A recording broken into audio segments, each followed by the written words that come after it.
as Eckhard mentioned, I didn't quite manage to get around to finishing the first draft of this paper, so apologies for that. That is very much due to the defense last week, but that will be written shortly. Yeah, this is very much an offshoot of my work on essentially offshoring and policy competition and trying to analyze the macroeconomic effects through post-Keynesian framework. What I want to do in this presentation in particular and in this paper is essentially to, take a notion that's, I would say, relatively well developed within comparative political economy and trying to find some macroeconomic foundations for it to try to contribute to these various notions of FDI-led growth that we've seen in the comparative political economy literature. And so the way in which I'm going to do this is by utilizing a Sraffian supermultiplier model to try and clarify at least two different kinds of FDI-led growth model. One will be related to what I'll call an export platform, and the other will be related to tax haven. Okay, hopefully you can see the slides and that's all looking fine. Yeah, okay. Right, so I more or less introduced the contents of this presentation already. The two growth models that I want to put forward or like really try to clarify a theoretical basis for, one being the tangible FDI-led growth model. This is related to export platform economies. And then the second being an intangible FDI-led growth model. So FDI typically into tax havens. And then after going through a bit of theory, I'll try to briefly conclude with, trying to develop a set of indicators that we can then use in order to differentiate between different kinds of FDI-led growth models, including. So I think within comparative political economy, my reading of it as well, more of a macroeconomist, is that there's this great rich literature on different but related kinds of growth models that are led or driven by foreign-owned multinationals, multinational corporations, MNCs. Going back over decades, and perhaps there's more than listed here, but there's various works that are essentially describing export-oriented FDI-led developments, dependent market economies, foreign-led economies, dependent catching up, dependent export-led, and FDI-led growth. These terms don't always mean the exact same thing, but within the comparative political economy literature, they're all getting at a similar group of economies that tend to have a very large foreign multinational sector, and there's a great and rich description of the social blocks and institutional complementarities, and I would say a great discussion or description of the growth drivers in some of these economies. And the typical economies that this literature focuses on tends to be those in Central and Eastern Europe, so Czechia, Hungary, Slovakia, and also Ireland, to give just some of the most commonly given examples. And like I said, there's a great amount of rich analysis in this literature around the social blocks, institutional complementarities, and growth drivers. I would single out here the role of outward-looking competitive and sovereignty commercializing policies, work which I presented on in the last workshop in this kind of literature. But I would say what is less understood is the demand and growth regime that is implied by this FDI-led growth model. So what is the exact, by what channels do these foreign-dominated economies grow? Through what channels to demand do these economies grow? And I think this is where post-Keynesian economics can really come in and contribute. And that's what I want to do here. So if we just take, and I think Eckhard set this up quite nicely in his lecture earlier on, or his presentation, is, within post-Keynesian demand and growth regime analysis, there's this national accounting perspective that essentially looks at growth contributions and financial balances as a means of categorizing economies and their growth models. And if we look at just some of these economies that I've already mentioned that are frequently listed in the comparative political economy as being FDI-led or foreign-led or dependent market economies and so on, Slovakia, Hungary, Ireland, Czech Republic, we see that from a post-Keynesian national accounting perspective, they tend to be export-led, if not before the 2007-2009 crisis, then at least afterwards. So that's a kind of first clue, of course, is the relevance of exports to these economies in generating demand and output growth. We could also single out the likes of Luxembourg, Netherlands, and Switzerland, because, of course, these are economies that also have dominant foreign sectors where multinationals are extremely important. And we see again, of course, that they are categorized as export-led. So this links, I would say, the post-Keynesian national accounting approach to growth models with what Bowler and Reagan have been describing in one of their recent papers. In their description of what an FDI-led growth model is, they essentially categorize it as a subtype of export-led growth. And so this seems to be a very neat kind of, let's say, bridge between comparative political economy and post-Keynesian economics, because in some sense, what they're doing is, at least in terms of the demand and growth regime, they're saying that it's something that we can identify and acknowledge within post-Keynesian economics, or more broadly within political economy, as a kind of export-led growth.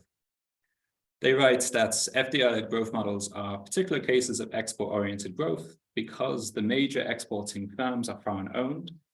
This is typically the case in small and late developing countries, which rely on foreign investments to modernize their industry.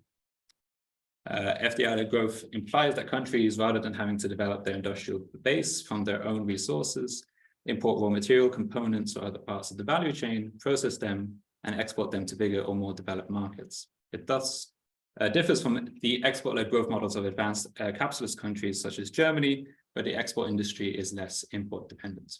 So there is this, of course, differentiation between this, let's say, traditional export-led model, but it is in the nature of the kinds of firms and the kinds of imports and exports, and perhaps the growth drivers that lead them there, rather than in the channels to demand. So they accept the fact that there may be different variants of foreign export-led growth, depending on what exactly is being produced and exported. So is it textiles, is it low-tech goods, or is it high-tech goods and services? And so they give essentially two examples of this FDI-led growth model, Ireland and Hungary, and they say they represent this FDI-led growth model. At the same time, they give these examples of Ireland and Hungary with the caveats that both countries are part of a broader universe of cases in which they are similar in that they attract FDI to generate the conditions for export-led growth, but differ in the type of FDI they attract and the extent to which FDI has penetrated the broader economy.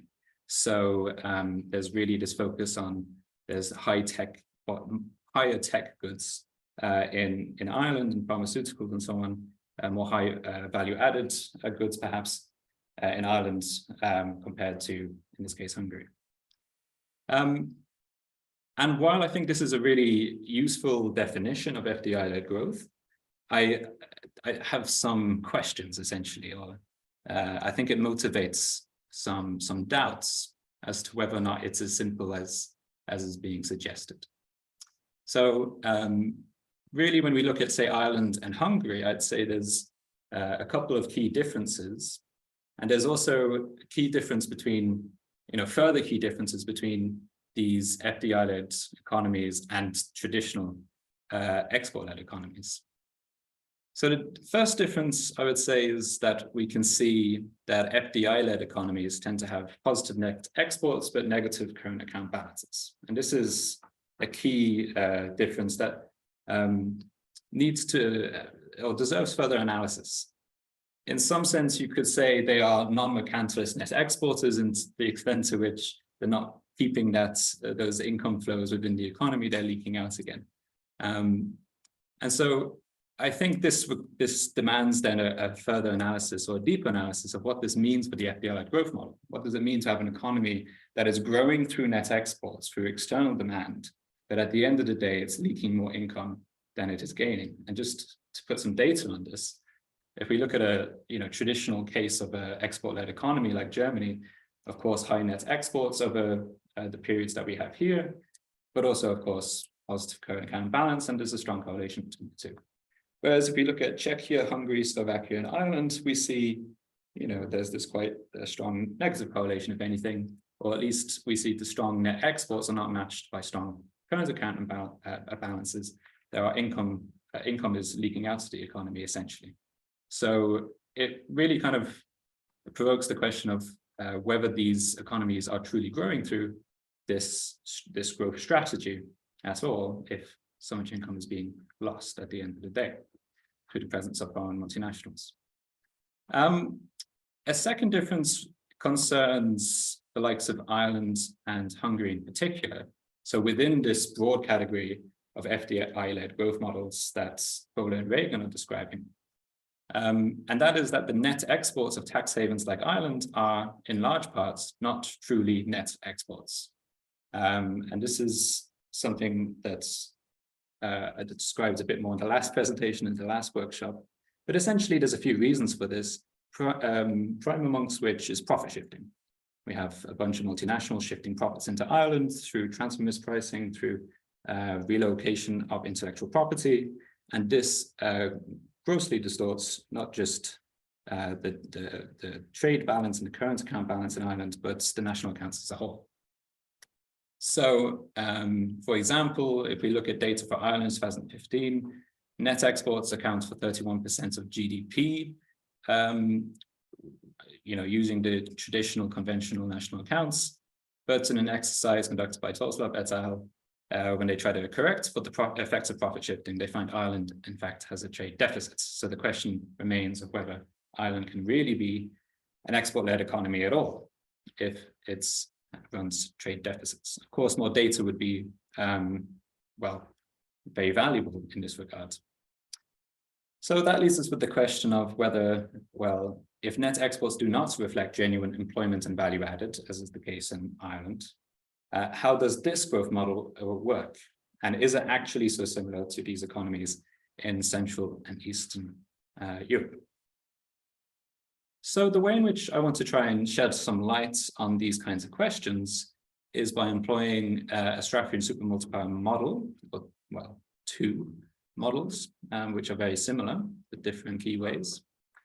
I don't think I need to go into too much detail setting up what a Sraffian supermultiplier model is. Eckhard touched on it briefly earlier. But essentially, as he mentioned, in the long run, in a Sraffian supermultiplier model, growth and capital accumulation are determined by the growth rate of autonomous expenditures. This may be exports, this may be government expenditure, any component of demand which is not dependent on current income and does not contribute to productive capacity. Right. And it also depends on the supermultiplier, which has the parameters associated not with the autonomous parts of demand, but the induced parts of demand. So, consumption, investment to some extent. And so we get this kind of classic equation where output or a GDP is dependent on the supermultiplier and the autonomous demand components. And in the long run, the supermultiplier is a constant such that long run growth of GDP is given by the growth of autonomous demand. And this has become a very popular model, especially in recent years, to analyze various different parts, various different demand growth drivers, as well as questions of stability in terms of financial stability or macroeconomic stability. Some have argued that supermultiplier models, because they are ultimately, theories of exogenous growth, they do not therefore analyze the ultimate drivers of growth in detail, and that is, in a sense, means we're missing out on some of this crucial analysis or crucial understanding about how these economies work. But here, I would side with Morlin, Carboni, and Passos. I think Guilherme is here, actually, I saw him earlier. I would agree with them when they write that exogeneity for the critics of the supermultiplier models is considered an indictment. However, we believe it is a strength that makes the supermultiplier model particularly useful for comparative political economy studies, inasmuch as the ultimate causes of growth in the supermultiplier are not found in the intricacies of economic modeling, but in the political and social determinants of autonomous demand components. So, as I mentioned earlier, comparative political economy already has a great handle on the growth drivers behind FDI-led growth. So in particular, geographical proximity, historical path dependency, policies that are looking outwards to try to attract and maintain good relations with foreign multinationals. All of this comes into the growth drivers, but now we can just use the supermultiplier model to understand the channels to demand and to understand the broader growth model or growth regime. So before going in, I will try to keep the technical part on the next slide pretty, keep it short essentially. What is represented in the technical and mathematical part perhaps can be even better understood by a simple circle flow diagram. And so that's essentially what I have here. And that we'll begin with what I'll call the export platform FDI-led growth model, or the foreign export-led growth model. And that essentially takes your, standard circular flow diagram with, a public sector and an open economy.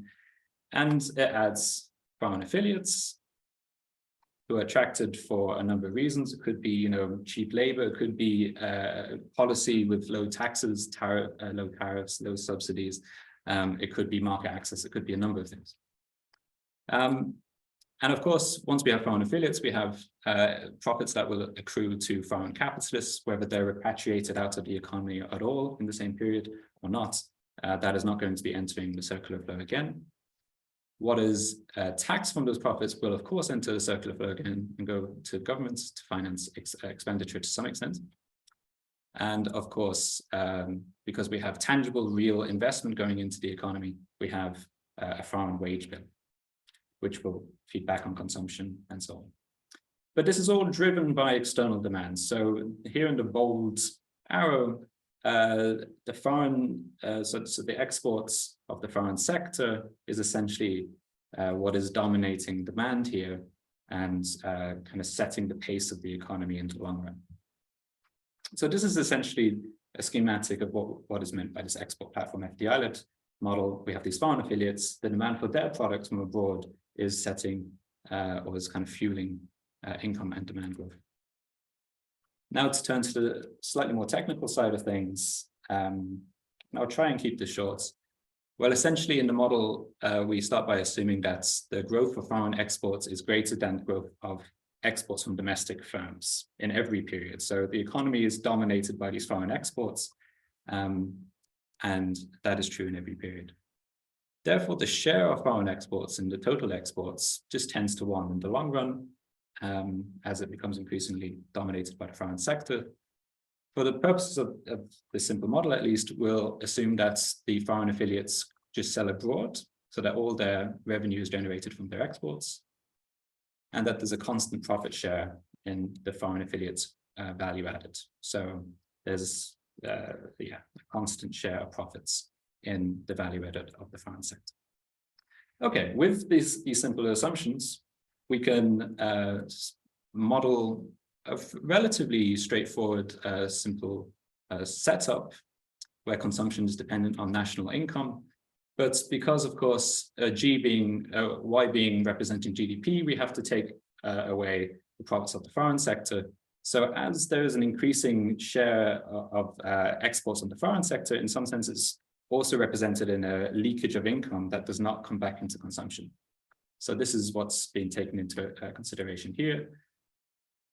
Investments is dependent on current GDP, both in the domestic and foreign sector.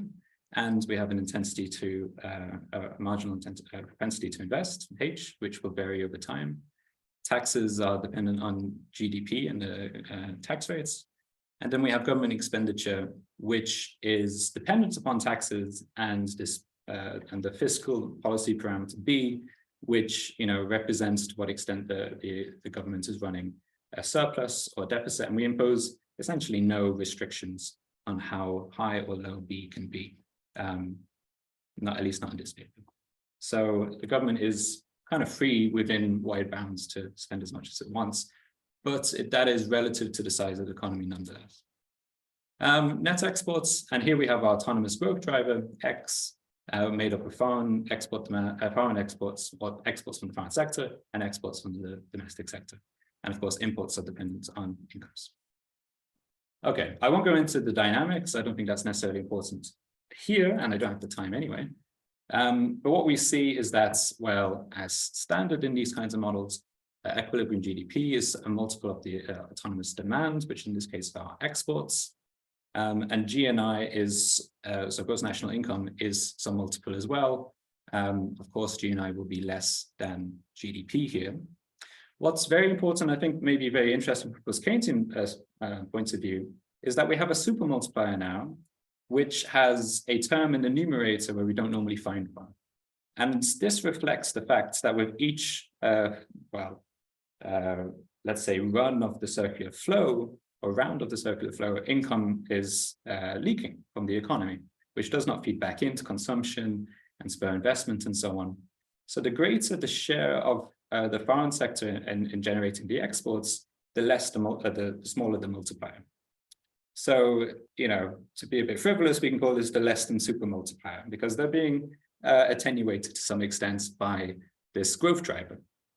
And I haven't seen this in the literature thus far, so I thought that was pretty neat. Right, and then if we just want to talk about growth, of course, we just, well, look at the dynamics, we look at the growth rates of these variables. And yeah, we find in the long run that it is the growth rates of the foreign firms' exports that sets the speed or sets pace for the economy as a whole. Because the multiplier in the long run will tend to zero as the propensity to invest tends to zero as we approach an equilibrium capacity utilization rate, which is at the normal rate of capacity utilization using the Sraffian side of these kinds of models.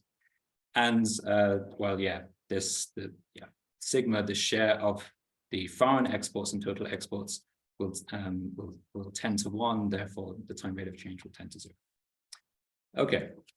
I won't focus on stability here, but basically I can summarize by saying that the model is stable under the same conditions seen in the related literature, like in Freitas and Serrano and Moreland's paper recently. Interestingly, this is a sufficiency condition. You can actually have the exact stability condition is a little bit more complicated, but I can show that this condition fulfills the requirements of localized stability around the long-run equilibrium. But more interesting for our purposes is, well, what happens when you have an increasing dominance of foreign affiliate exports in the economy? Well, firstly, so representing this by sigma, the share of exports coming from foreign firms in total exports, as this rises, no matter whether you're in the long run, which is kind of obvious how it's going, what the outcome is going to be, but in the transition as well, we see that growth is actually boosted by this rise in the share of foreign exports. And also interestingly, we can show that net exports in this economy are positively affected, as we might expect, as the share of foreign exports increases. The current account balance, on the other hand, is negatively affected by an increasing dominance of foreign affiliate exports, assuming that this is positive, which is essentially a version of the Keynesian stability condition that we usually assume is positive anyway. So what we see is, as a result of this model, we can see that, yes, we have growth not just in the long run, but in the transition caused by the increasing dominance of the foreign affiliate sector, but we also see a neat explanation for where we have positive net exports and negative current account balances. Right, I won't go through the technicalities of the second model, but I'll just rely on the circular flow diagram instead, which essentially starts from the same basis and now tries to differentiate and say, well, actually, some of these foreign dominated economies may not have any genuine activity taking place, no genuine value added, no genuine employment, and it's merely a distortion. So this we can call the tax haven FDI-led model, perhaps a tribute-led growth model for reasons that will become apparent. So we started with the same textbook circular flow diagram, And now we acknowledge that there are these multinationals that have affiliates around the world. Oh, excuse me. That shift, that they establish these foreign affiliates, shell companies in our economy of interest. And they essentially shift their profits to these shell companies, which will come up in the form of net exports from the national accounting point of view of this economy, because they're engaged in transfer mispricing to do so, because they're engaged in shifting their intellectual property. We know that this inflates net exports. This will lead to inflated GDP, hence the quotation marks. But in a sense, that we just have these profits kind of being, let's say, filtered through the economy and almost, just leaking out the other side to a large extent, because the tax rate on foreign profits is presumably very small in order to qualify it as a tax haven. But nonetheless, there will be a small part that is kind of absorbed by the economy, by the government sector. And this is the key difference, right? Is that the demand is basically fueled by the absorption of these foreign profits. And that's how demand is boosted, rather than through any genuine net exports, through any genuine employment, and so on.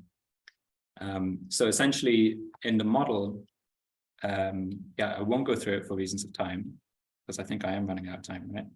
Yeah. We basically have the same setup.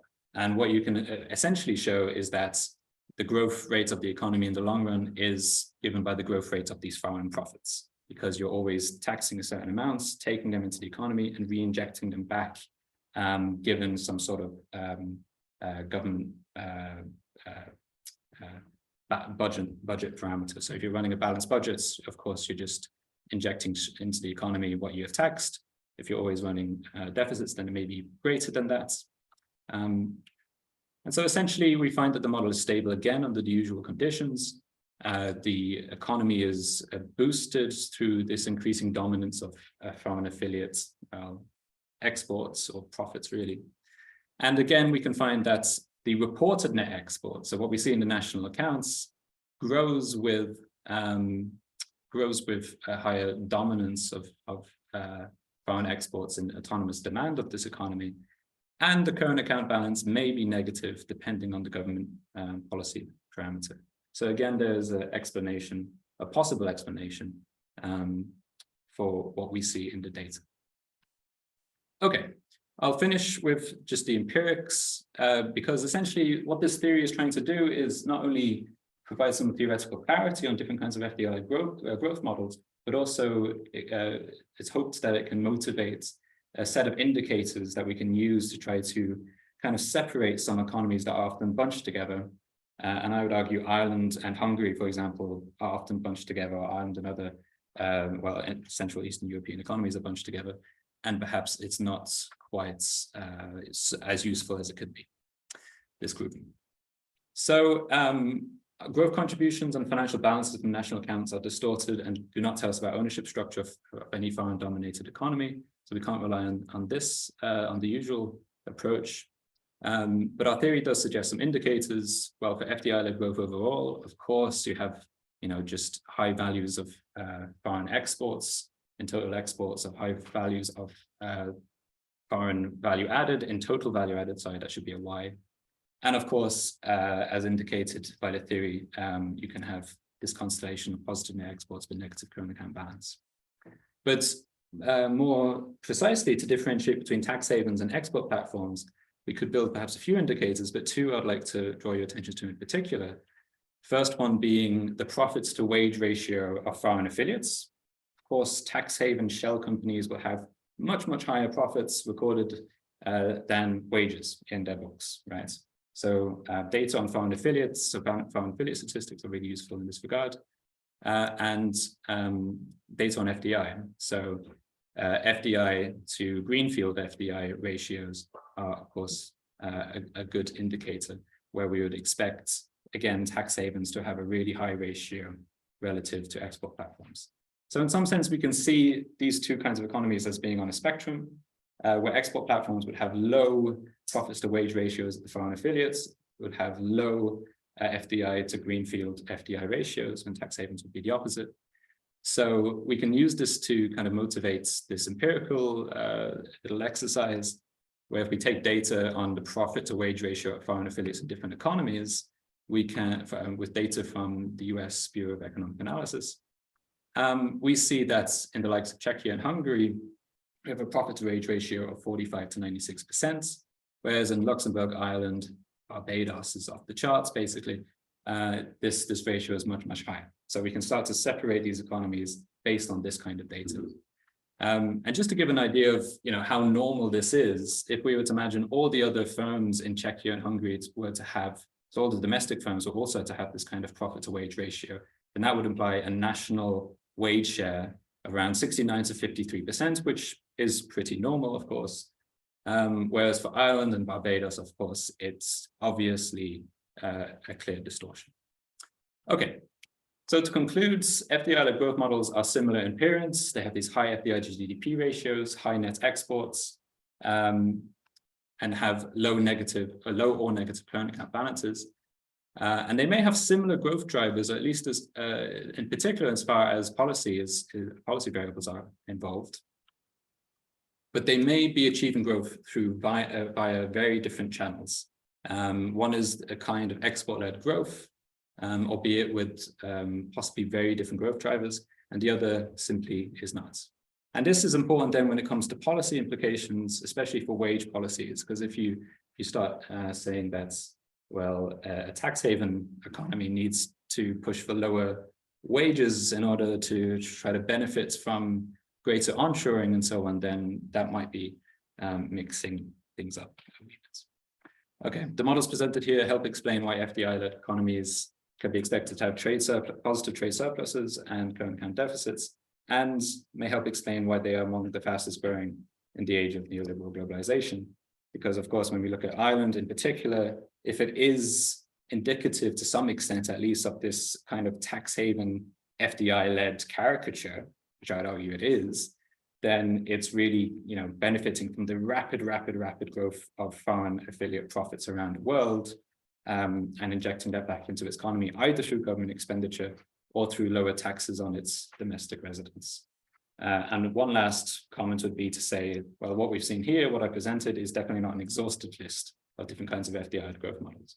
In particular, we could imagine market access FDI, where you have like firms trying to get around trade barriers in order to be in that economy, rather than attracted by cheap wages or low taxes and so on.